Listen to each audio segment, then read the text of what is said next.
Assalamualaikum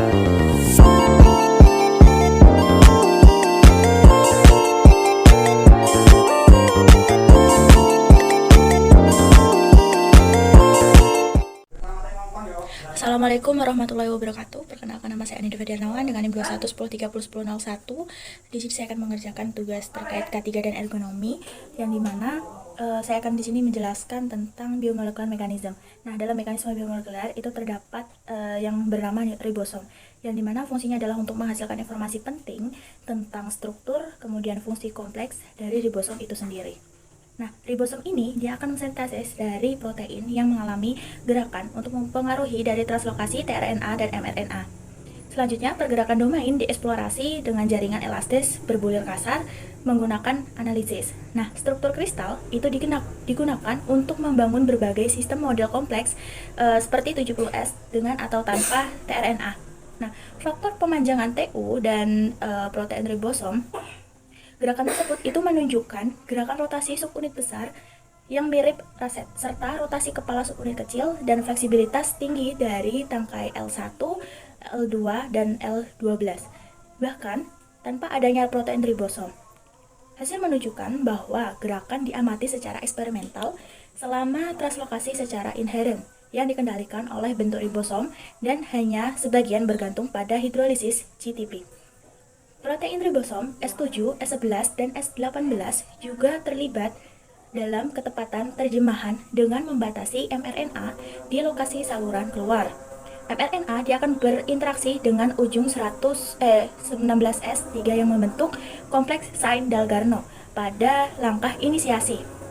Ujung 3 dapat bertindak sebagai pengait untuk menarik mRNA, di mana dapat memfasilitasi keluarnya mRNA.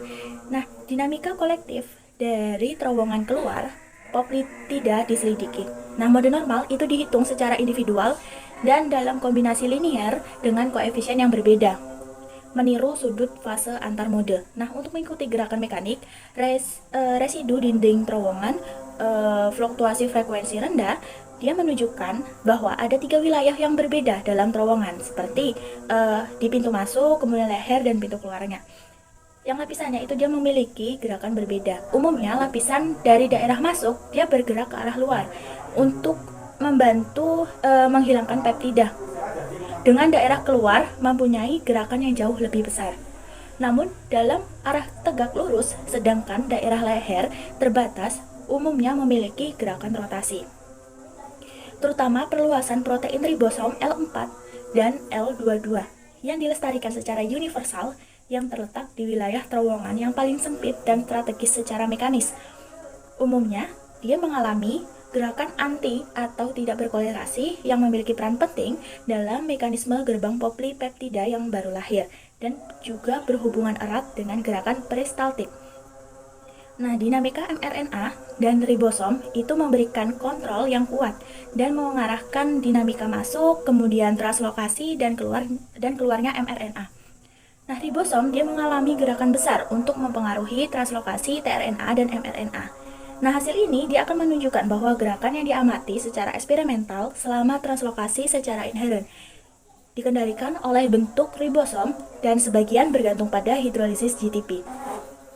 Analisis mode normal dengan mengungkapkan mobilitas amin dan p-tRNA meningkatkan tanpa adanya e-tRNA. Selain itu, dinamika dari e-tRNA itu dipengaruhi oleh tidak adanya protein ribosom dalam L1.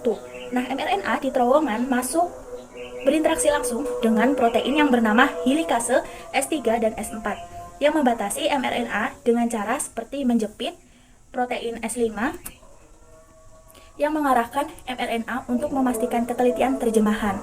Protein ribosom di S7, S11, dan S18 terlibat ke dalam terjemahan dengan cara membatasi mRNA di tempat keluarnya saluran.